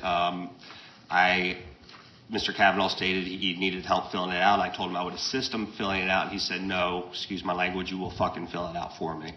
At that point in time, I agreed to go back to the resident services conference room with him, where Director Rhonda Will and Ms. Williams were in the room. And Mr. Cavanaugh made it clear that he didn't feel comfortable filling out that paperwork with them there. And I said, based on the recent events that have happened this morning, I'm not comfortable sitting here filling it out by myself. So I advised Mr. Cavanaugh that I would seek a third party to assist him with filling out his paperwork. And did you do that? Yes, we did. Okay. Who did you get to assist him? Community Action Council. Was that ever completed? To your knowledge? To my knowledge, he went to Community Action Council, and it was unsuccessful. So you did not receive anything back at that point? Not from Community Action, no. Okay. When was that? Community Action Council? Yeah, when was that he went? January. I'm sorry. Do you know when he went? I don't remember the exact date, no. Was it after January? Oh, I'm sorry. It was before February 8th when they were looking for the no trespass Yes, Your letter Honor. from the Community Action Council. Okay. Thank you. And was there a meeting scheduled on February 6th? So there was no file review that day, is that fair to say? That is fair. Is he still entitled to a file review? Absolutely, yes. And it's related to this notice of lease termination? Yes. Correct. The one that we're here about today? Correct. Okay, so directing your attention to February 16, 2017, did a file review take place that day? Yes, it did. Who was present? Just myself. No, on February the 16th. Are you speaking of legal aid? Yeah. I'm sorry. Prior to that, there was a file review that occurred as well. Oh, I'm sorry. That's okay. I just wasn't present. You were not present, no. The day after Mr. Cavanaugh, or the day Mr. Cavanaugh was to meet with the CAC, he came back into the main office and informed me he was unsuccessful. I advised him at that point that I would be happy to sit with him to do a file review and help him potentially fill out any paperwork he needed filled out, with provision that we were not to discuss the case at all. There would be no audio or video recording, and he agreed to that. So we were able to meet the next day and successfully conduct the file review and to get his paperwork filled out. Okay, would that have been January 31st? That is correct. And how did he behave that day? Everything went smooth. Everything was fine. Did he request an opportunity for another file review? Yes, he did. Directing your attention to February 16, was that when the second file review was scheduled? That was when legal aid got involved. Okay. Legal aid wanted to kind of review the case, have a chance to speak with Mr. Cavanaugh, asked that we postpone the case, giving them time to be able to review and determine what their involvement would be with Mr. Cavanaugh. At that point, the trial was scheduled for the next day, right? That is correct. So did you authorize me to consent and participate in a stipulation to postpone? Yes, we did. Yes, I did. Were there any conditions? There were. There had been a lot of postings on social media negative about the Housing Authority and its staff in particular. The stipulations were that he refrained from posting things, refrained from audio, videotaping staff, and generally those kind of things. And that was up until the trial date? That was up until the trial date as part of the continuance, yes. And were there efforts made to reach an agreement with legal aid to try and resolve this matter? We did have some discussions, but I personally did not feel the agreement was to our best interest. Thank you. Did Mr. Cavanaugh continue to abide by the terms of the stipulation based on the postponement? He did until we found out that we were going to move forward. Okay. Directing your attention to March the 24th of this year, did Mr. Cavanaugh have yet another review of his file? Yes, he did. Related to this specific notice of lease termination? Yes, he did. During the course of that meeting, did he make any statements to you with respect to marijuana use? Yes, he did. He admitted to having smoked marijuana in his unit. Okay, thank you. Did you attend the trial on March 30, 2017? Yes, I did. And Your Honor, for the record, that was State versus Cavanaugh 4V000999145, charges that were filed by Officer Molyneux for disorderly conduct, failure to obey, and malicious destruction of property. And I believe that Officer Molyneux indicated that he was convicted of the disorderly conduct and failure to obey. But during the course of Mr. Cavanaugh's testimony, did he acknowledge that he had been audio and videotaping Ms. Stone? Yes, he did. Did he give any reason why he was doing that? To annoy her, to keep him away from her. Objection. To keep her away from him. Basis? I never stated that. You'll be able to contradict him when you testify. Okay. All right, overruled. And I'm sure that the court can take judicial notice.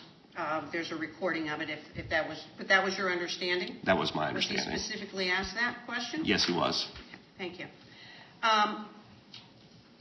Any other instances of lack of cooperation by Mr. Cavanaugh? Aside from what we've discussed, no. Any derogatory remarks made to you? I was called a fucking string bean faggot. By Mr. Cavanaugh? Yes. Objection. After the dates and the lease termination, no. Was it? I'm going to overrule the objection. Okay. Let's draw to a close. Okay. All right. Are you afraid of Mr. Cavanaugh? Yes, and as well as my staff.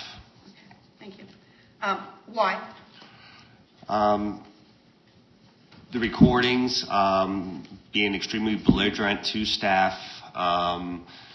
Staff has seen postings that are partial postings depicting the inaccurate truth of the situations and the way he presents himself to staff. Sustained. Anything else, Ms. Williams? At the conclusion of this case, is it the desire of the Hagerstown Housing Authority to be awarded a judgment of immediate possession and costs? Yes, it is. That's all the questions I have. Any questions for Mr. Griffith? Yes, sir, Your Honor. Prior to the date of January 26, were there any rules at all against recording listed in the lease or on the building? We had turn off all electronic devices in our lobbies. Prior to January 26th, that doesn't answer the question. Prior to January 26th, was there a rule in the lease or listed on a sign or anything that stated no recording? Objection, Your Honor. It is actually contrary to Maryland law to audio record someone without their consent. Objection. There's a exception. Right. His question is there anything in the lease prior to January 26th that prohibited him from using his phone and videotaping? And in our lobbies, we had electronic devices had to be off. Right. That's the answer. The answer is no. It's a policy. It's a statement in the lobby, and it's about the lobby name. To answer your question, we added the detail about recording after that, correct?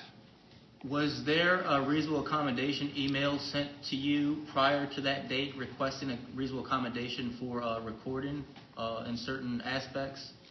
I did receive a document from you via email which dealt with work-related and educational-related assessments.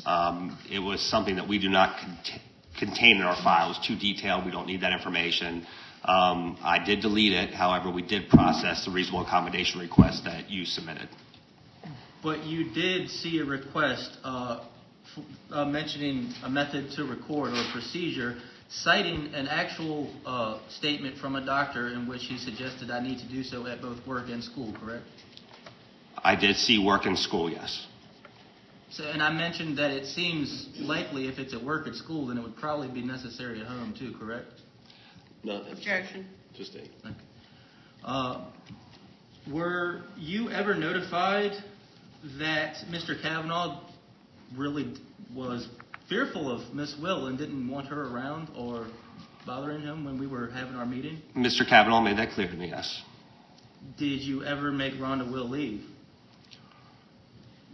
Leave what? I apologize. Leave after I requested that that she leave because given the situation with her being in my apartment just happened, I made it known. I had filed complaints in email and I was scared. Do you recall me doing all these things? I recall you mentioning that you did not want Miss Will around, and while your criminal case was going on with Miss Will, I had asked her to not get involved with your case on a one-to-one basis. What did I file charges against Miss Will? I don't remember the date. Sustained. Are you aware that the criminal case didn't happen until later on, mid-February? Objection. To the extent that he's talking about criminal case against Rhonda Will. Yes. Prior to the criminal case. Which case? The one against you or the one against Miss Will? I filed charges when I filed charges. I know the state null process in this courtroom. Yeah, against her. Right. So what's the question? Prior to that event, did you hear basically address my grievance that I did not feel comfortable around Miss Will? You did send me a complaint about Miss Will, and I looked into that complaint. One last question. Okay. Your Honor, I would like to ask, because I have a couple of documents. We'll get to it. Okay. Okay. Are you familiar? What is this? This is a memorandum from the HUD in 2011. And in this memorandum, it states, for current residents, for existing residents, QHWRA requires PHAs to establish occupancy standards and lease provisions that allow the PHA to terminate the assistance for use of controlled substance. However, the law does not compel such action. The PHAs have discretion to determine continued occupancy policy that are most appropriate for local communities. PHAs can also determine whether to deny assistance or terminate individual medical marijuana users rather than entire households. for both applicant and existing residents when appropriate. Your Honor, may I ask, is this the document from HUD dated February 10, 2011? Yes. I would just bring to the court's attention that that's based on medical marijuana use in public housing as related to 14 states that permit it. Maryland does not happen to be one of those. That Maryland did not did Maryland eventually allow medical marijuana in some sense or another, to your knowledge? To my knowledge, no. There's no legal form or to your knowledge, there affirmative defense in which the case must be thrown out in a criminal Objection. Sustained. Does this are you familiar with this how does that work? Are you familiar with the memorandum that I was mentioning? I am, yes. Does the second page of this memorandum state that PHAs in states that have enacted laws legalizing the use of medical marijuana must therefore establish a standard and adopt written policy Finish. regarding whether or not to allow continued occupancy or assistance for residents who are medical marijuana users? The decision of whether or not to allow continued occupancy or assistance to medical marijuana users is the responsibility of PHAs, not the department. Have you read this before? I believe you brought that to my attention one of the times we met, yes. Is there any written policy of this nature? Yes, we do not allow any sort of CDS activity in our properties.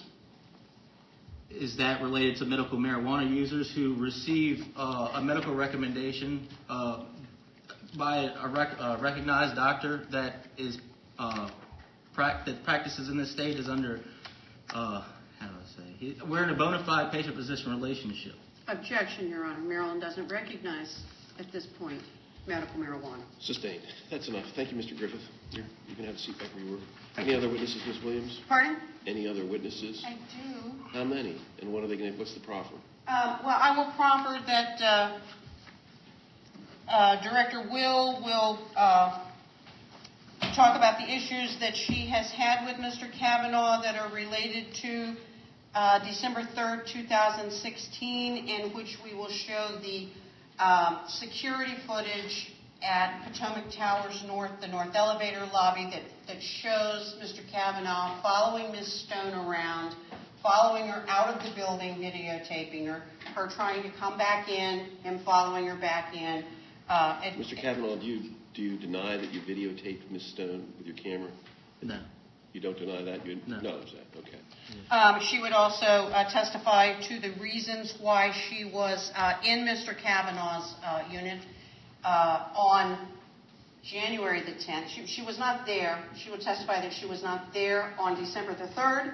However, when she learned of Mr. Cavanaugh's arrest, she did review the security footage, which she then forwarded to Mr. Stoll, which we have, and he's acknowledged it. Right. The video pretty much explained all that, correct? Well, the January 10th video, why she was there. No. No. Yes. She would testify that she was there because there was Which she said on the video in the police. Exactly. Right. She would also introduce photographs of what she observed. She would also testify to which I saw on the video. Right. Right. She would also testify to the interactions and the lack of cooperation that she has received from him, including on January the 26th, in which they ended up being called into the central office, and there was a photograph which would be Exhibit 16A, which is Mr. Cavanaugh standing there with his bong. Which Mr. Griffith just testified to. Right. We would have video that he recorded and that he placed on the internet regarding him going around and talking to people in the community about his bong, showing it going into the central office without the video portion showing, but with the audio on, talking to people. And then we would show a picture through Director Will of Mr. Cavanaugh photographing again and audioing Ms. Stone on January 10, 2017, in which she's in the corner with her hands up because he's audio recording her again, and then he's standing outside of her door talking about her being the person, and there's an exchange through the door. And then the other witness would be our security officer. There was a video posted online and the security officer felt threatened, it would be Officer Matt Brady, based on the interaction that he had with Mr. Cavanaugh, and that he felt threatened, and I would proffer that he would indicate Objection, that wasn't listed in the lease termination notice. this was prior to the notice of lease. I mean, this was part of the lack of cooperation in the beginning of the lease termination. Right. I think all of this is superfluous. So at this point, you're going to And we have rest. Ms. Stone. At this point, you're going to rest. I saw Ms. Stone. Okay. All right. It's your Then, turn, sir. at that point, I will rest, Your You Honor. have to go over and take the stand. You. May I just, Me? Yes, it's your turn to testify. so the court is not going to allow me to introduce into evidence Exhibit 11, the notice to quit committee packet and supplement? I'll let you put that in. Okay. But I don't need to hear any more of the facts. Okay. Okay, so Exhibit 11 will go in, Okay. and that's that. Okay, now it's your turn. Do you want to testify from there? Would that be better for you since you've got so much spread out? Yes, is Rhonda Will not?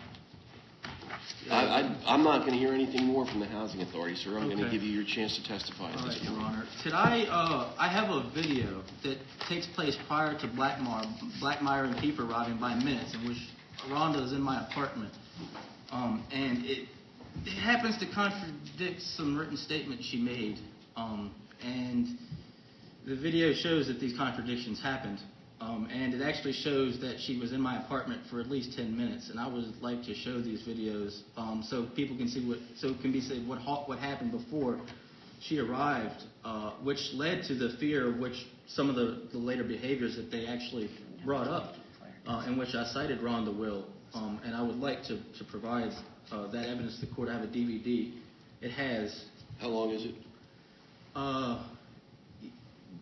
In total, I want to say it has the whole version with Blackmire from my perspective, Kiefer, and then there's about 4 minutes before that. What's the source of the video? I recorded it in my apartment. Right.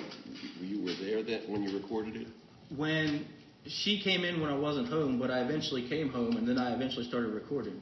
Okay, so her interaction with you when she found the material. Yeah, after I stopped freaking out for a couple. So it should be, what, 10 minutes? Have you seen this? I have, Your Honor. I had only intended to show the end bits when he was, because I thought it was cumulative. Nobody's seen one of these videos. Oh. Well, I want to know how long they are. It's only, there's the one with Blackmire from my perspective, and it starts off, the part that you haven't seen is about less than 10 minutes, probably. I would say less than 10 minutes. Can we even play that here? Did you make It's a arrangements? DVD player. We'll try, but if we can't, we can't. They banned me from having electronics. I'm sorry. So Well, I had. you can let the court know beforehand. I apologize, Your It's Honor. all right. Don't apologize. There's two videos because the audio was damaged because I guess I had my hand on the mute mic or something. I fixed the audio later, and I actually spent all morning yesterday this morning rather, making subtitles and enhancing the audio so it could be loud enough for the court to hear it because it's not been audible in the past.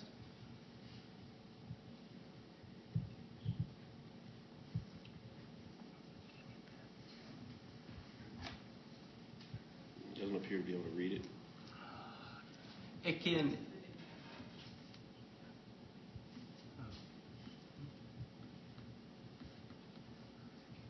I tested it this morning.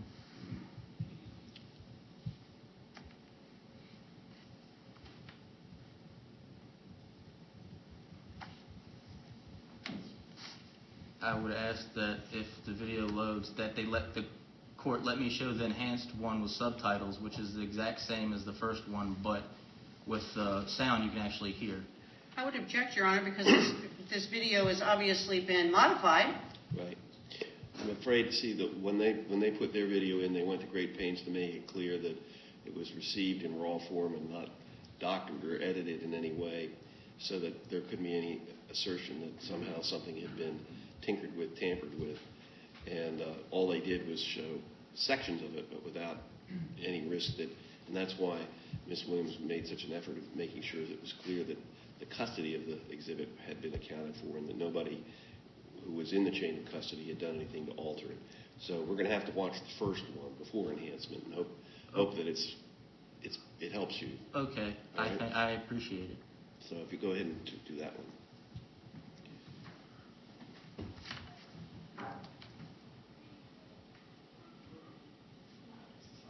Okay.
You can't prove that this is a leak. And you don't have probable cause to become in here either. Because you admitted yourself you smelled smoke. But you said... For the record, Mr. Cavanaugh, I am now recording also. That's fine. You said, and I quote, that you smelled smoke. And if you do not remove yourself, you will be removed. And then after about 30 seconds, the Facebook Live video starts. It wasn't posted later. It was posted right to Facebook Live. And that's before, you'll see where it picks off and where you saw it So already. you picked up and just transmitted to Facebook Live from that point on? I was originally recording to my phone, and then when she wouldn't leave, I switched over to Facebook Live because I have a Facebook page with about 4,500 people, and she wouldn't leave, so I'm like, okay, well, maybe at least people can see what she's doing. So that's where that started, and then later on, Kiefer and Blackmeyer picked up. But that's still prior to they entered it, still prior to when they came. And then they end up... What am I going to see on the Facebook Live portion? You're going to see her continued entrance in my room and me continually tell her to stop. Her presence, you're telling her to Yes. stop, she takes pictures of what's And there. she's and then- recording still after she's told to stop, and then she doesn't leave, and then Officer Blackmeyer and Kiefer show up. Well, with that proffer, I don't need to see the video. I don't doubt that's what it shows. Okay. I don't doubt it. All right. Because I gathered that she, listen, when we saw Officer Blackmeyer's and Officer, I guess it was just Officer Blackmeyer and Officer Kiefer's video of it, we saw that she had already been in your room and taken the photographs. Okay, so I knew that she wasn't just at the door the whole time. I knew that she was in there, and I knew you weren't happy about it. Yes. All right. Would you like to testify? Yes, sir. And if you want to, assuming it's okay with Ms. Williams, you can stay there, or you can take the witness stand as you choose. Okay. I will stay here if that's all right. That's I have fine. no objection, Your Honor. You got a lot of papers, so. All right, thank you. Yes, I had, on the events on December 3rd, I had just started taking a new medication the week before, and I hadn't been on medication in like a year, so it was kind of something my doctor was trying me to do. And I think it was guanfacine. I've been on so many now. So that was actually new. And right after these events, like the few days later, I went to my psychiatrist, like, yeah, I don't need to put you on anything like that. Objection. Overruled. I don't need to put you on anything like that anymore. So I was taken off the medication I was on during that event. Since that event, to my recollection, there's been behavior that they've claimed is not appropriate, but there hasn't been any like crazy outburst or anything wild like that. It's sort of an isolated incident. As well as Rhonda never left a time of entry. When she came, I don't know when she was in my room, how long she was in my room. It's not documented with the housing authority. I made complaints about it, and you know, I felt like that they didn't seem to care about when I had fears or bothers or complaints or concerns or things. But if it's them, and then of course that's in that situation, then yeah, of course it's a big deal. But whenever I make a complaint, it seemed to be ignored. I had put in another reasonable accommodation that my doctor played witness to since then, and they have not addressed that either. Mr. Griffith kept telling me that they're going to address everything here, and I kept telling him that's not what this is for. And he just ignored me, and that's been the case most of the time. And I'd also like to add that even after the recording on the December 3rd incident, they never approached me with that behavior. Nobody did. They never told me that they had a problem with me recording, and apparently they're bothered by it, but they never said anything about it. Most people do that. Do what? Most people find it intrusive, annoying, verging on hostile, intimidating, and it causes concern about the stability of the person doing the videotaping. What's the point? And it seems I've had cases, Mr. Cavanaugh, I've had cases where people videotape it. A lot of times it's next door neighbors. And I've had cases where people were videotaping each other. So the cases where people have photographs of the other person taking a photograph of the other person taking a photo. I mean, and it's kind of, and then when somebody comes home from work, immediately the other person's on the front porch, and they're videotaping the person from the car to the front porch, and they come out on the porch, they videotape again, and it's not behavior. It's unsettling. It's perturbing, and it's not polite, and it's disruptive to people's sense of peace. A lot of people just want to go about their business and not call attention to themselves, and it does exactly the opposite. I mean, so it's a natural reaction to not want to be videotaped. Yes, Your Honor, and when you word it that way, it's a lot more reasonable than never mentioning it at all whatsoever, because I understand maybe to most people they think like that, but for whatever reason, I don't know if it's mental or neurodevelopmental, I don't think like that. I just do it. And then if nobody tells me not to at any point, then I'm just going to keep doing it. And then I sometimes I admit I don't entirely listen if there's some other event going on, and that's something I've been working on. Again, I'm with my psychiatrist, a therapist. I see him every 2 weeks. They're switching me medications. I've been on over 20 they've tried in my lifetime that I have documented. I don't have that with me, so I can only say that. But as far as the cannabis and stuff goes as well, I've got Dr. Evans and Frederick at Green Health Docs. He's given me like a medical recommendation signed.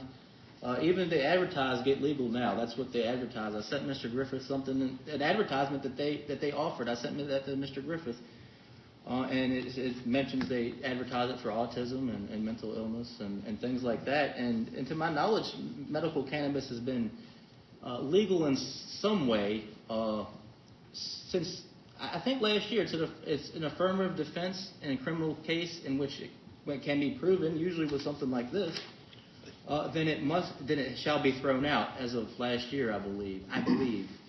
So I believe that Maryland does allow medical cannabis, and I believe according to what the memorandum they released in 2011, which was before Maryland did this, which is why their name wasn't on it. Like I said, I'm not necessarily disagreeing with you in some context that it's a defense, but it's the question of where you do it. Yes, You and do it in the housing authority where they won't even let people smoke cigarettes. I mean, just think about that.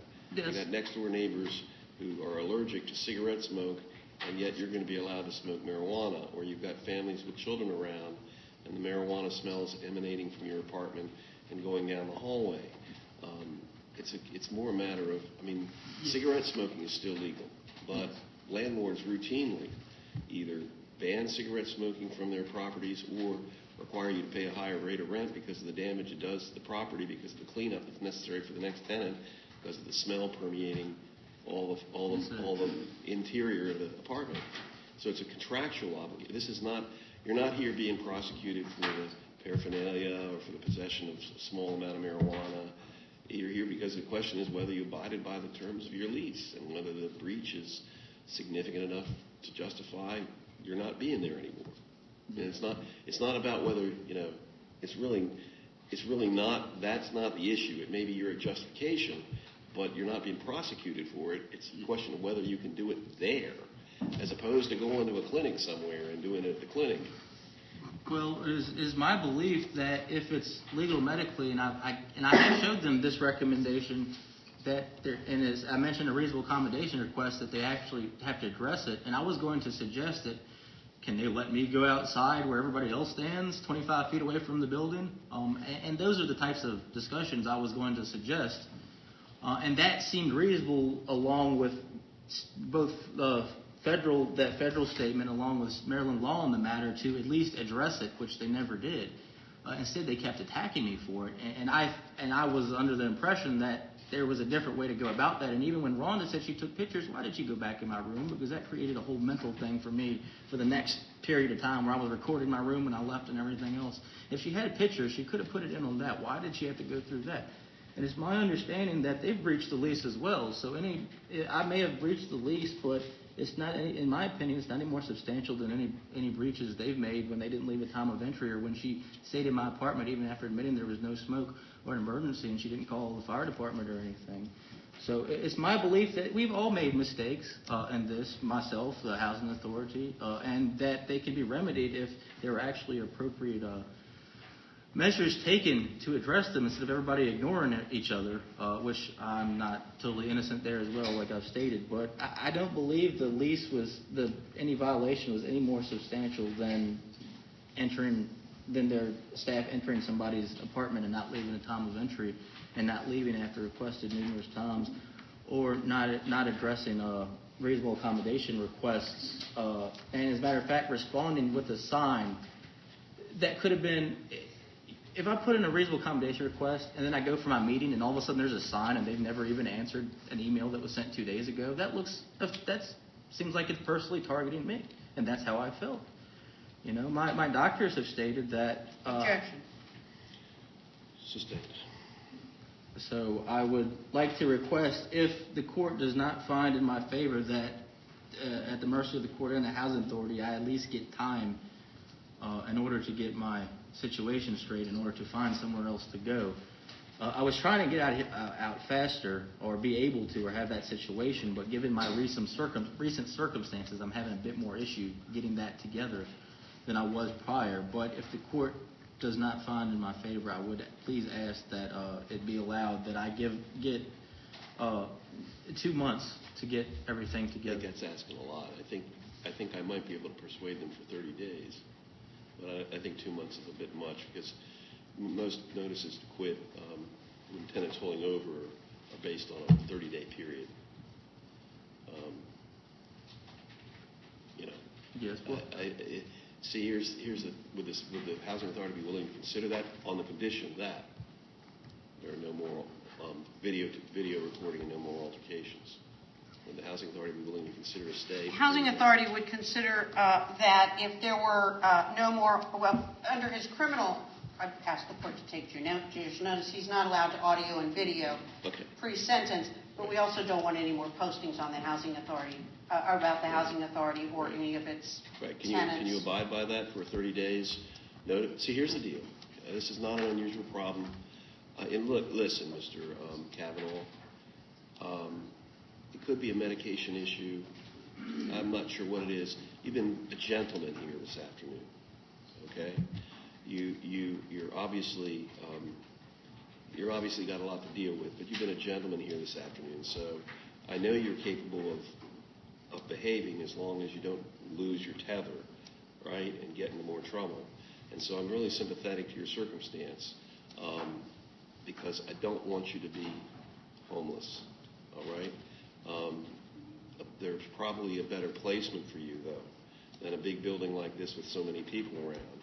It might be in a jurisdiction that would allow you to smoke marijuana in your residence rather than in a building like this where it's not going to be permitted. If the housing authority is willing to agree to a stay of 30 days with the condition that you abide by the terms of your pre-trial, pre-sentence conditions. And also not do any posting online. And no postings online about anything involving the housing authority. Understand? Then I could enter this as a judgment for possession by consent without it being based on any breach. What's the point of that? Because I honestly, I think I have seen enough to find the brief substantial enough to warrant an eviction. But you could also file an appeal, okay? In which case I would require a supersedious bond, which is a bond to stay the appeal, which would probably be in the range of thousands of dollars. You wouldn't have to post thousands of dollars. You could buy a bond with premium, pay the premium. But the housing authority could get reversed on appeal if I'm wrong, okay? I don't think I am. I think there's enough here. They have a right to ensure the peace and tranquility of the building. If you enter it by consent, I think it diminishes your potential for noting an appeal. You understand what I'm saying? It removes his right to an appeal. Yeah, so they're safe. They know that they got a sure thing, and you're safe in that you know you got a sure thing if they agree to a stay for 30 days provided you behave yourself. Whereas if I enter it without consent, then they can come to court tomorrow and ask for the sheriff to put you out. You see what I'm saying? So it's a compromise. Gives you 30 days to get out as long as you behave yourself and don't make any more trouble. It gives them the assurance that it's not going to be able to be appealed based on an erroneous ruling by me. If you don't like that, I can tell you, I'm headed for finding the breach to be substantial, and then you'll have to decide whether or not you want to note an appeal and post a bond to keep them from putting you out in the short term. So it's a tough call, I'm sure. I hope it's not. I don't know whether I've done this before with you for other cases that I felt a little bit sympathetic towards the dilemma of the tenant. And I would suggest that part of that sympathy may be based on the fact that you didn't hear from a couple of our witnesses, but yeah, in terms of the Ms. Stone and the peaceful enjoyment. I think I saw Ms. Stone when she was interviewed originally by Officer Blackmeyer. I got the idea. I don't know. But there had been other instances. But that's okay. If he's willing to consent, Housing Authority will voluntarily agree to a 30-day stay. The reason I didn't need to hear from the rest of them is I'd heard enough. Okay? I mean, it gets to a certain point where, like I said, it's overkill. I'd heard enough. I got the idea. So your choice, sir. Do you want me to mark this as by consent, or do you want me to hear the rest of your argument and then decide? Well, if it was what I want and what I need are probably two different things right now. So I'm going to go with what I need and go ahead and consent to the 30 days. All right, but if you misbehave, you video, audio, or post, right, they're going to ask me to lift the stay. And all they're going to, I don't think I'll even put in a hearing. Okay? I will just lift the stay. If they've got evidence, they can submit the evidence, and the stay will be lifted. Can I make the statement that I can't talk about what happened? Because, I mean, there'll probably be thousands or hundreds of people asking me what happened, so I have to say, I mean, can I? You can talk to anybody you want. Uh-huh. You can talk to anybody you want. I'm not going to try and control you from talking. Yeah. But you're not going to put it on the internet, and you're not going to video and audio record people. Okay? I think, and I don't mean to interrupt, I think he's asking if he can respond to people on Facebook through various sites that he nothing goes up on You said what you say is we settled the case. Okay, that's basically what I was looking for, something to say. We settled the case, and you don't need to go into any more detail. All right, thank you. That was. We settled, okay? Yes, sir, Your Honor. We're not saying I beat them, I did this, not saying anything, but we settled. Are you okay with this, Ms. Williams? I am fine with that, Your Honor. Okay. You okay with this? Consent, stay of execution for 30 days. I guess I should ask my client, shouldn't I? Okay. You got 30 days, okay? The rules are no audio and video, no posting anything on social media about the Housing Authority or anybody who works for the Housing Authority. And if you have to say anything to anybody about it, you say, we settled. And that's all I'm going to say. May I ask that there also be some admonition about contact with Ms. Stone? Only because Right. she lives across the hall. She could always come in and also get a peace order if she felt she needed to. Let's hope that that's not necessary. We don't necessarily... I'm hoping that that will not be necessary in any event. Stay of execution until May the 3rd, okay? You Thank you. understand? You understand, sir? Yes, sir, Your Honor. All right. Thank you all. Thank you, Your Honor. We're in recess.